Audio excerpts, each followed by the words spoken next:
Bata is a family-owned shoe business that started way back in Czech Republic in 1894. What's it like working for a family business with such a rich heritage? It's a very nice company to work in. People are very friendly, very willing to be led. It's a company that does not have arrogance, does not have the not invented here syndrome that I saw in many other companies that I've worked in before. Big corporations who are not crumbling under self-doubt. And I'm sure you've seen some of those. So it's a very humble, down-to-earth, hard-working, very disciplined operating company. The family has a role that nurtures the values of the company, makes sure that we are equal to these values, that we always honor the promise and the covenants of the founders of the company. And I would say it's working very well. Well, you're 50 years old. You were born and raised in Lebanon. Yes. You graduated with a civil engineering degree, later on an MBA, spent 17 years with P&G, later on Heineken, took on the job of CEO of Bata in April last year. How would you describe your leadership and your management style? What do you like as a boss? You know, it's terrible to describe oneself. I find it Why so don't you try? uncomfortable. Why don't you try? No, I'll tell you what people say about me. Okay, everybody. I'll tell you what the great majority of people have said about me after they've worked with me, and you conclude from that whatever you want. They say, with him, you learn. You learn because I'm very didactic and I love teaching. With him, you have fun, and with him, you make money.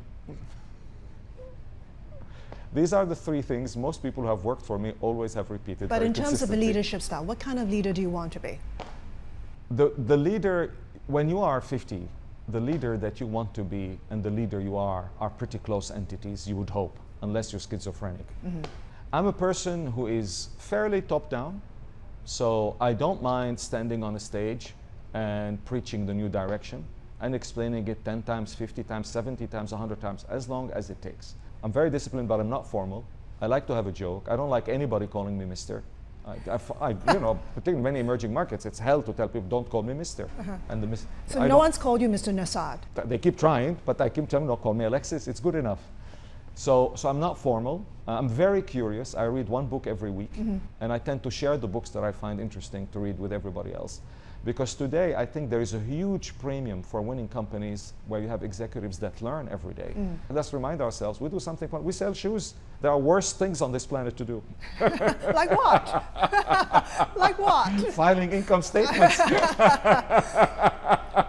What advice can you give young people on how to be successful today? Do not follow your instinct. Follow your passion. But do not follow your instinct. I find human beings who say follow your instincts are crazy. If everybody's instinct were correct, we would be in a perpetual world war. How many times people have made management and recruiting mistakes? Plenty of times. I have, you have, everybody has. Have you ever seen somebody at a job interview say, I don't trust my instincts, so tell me guys what we should do? No, everybody trusts their instincts, which is pretty dangerous. The only instinct that is worth trusting is called experience, because you've done it so many times that you have an internal algorithm that gets to the conclusion faster than anybody else. But follow your passion is important, because sometimes the going is going to be tough, it's going to be difficult, it's going to be frustrating. If you don't like what you do, your life will be damn miserable. So your best bet is to do best at something you like to do, and hopefully you're successful, and hopefully you make some money. And finally, as the outsider CEO running a 123-year-old family-owned shoe business, what impact would you like to make in your tenure as CEO of Bata? Built to last. If I leave a company that crumbles the second week I left my office, I wouldn't have done anything. Running a company with your bare hands for somebody like me is great fun, but that's not my job. And it shouldn't be any CEO's job.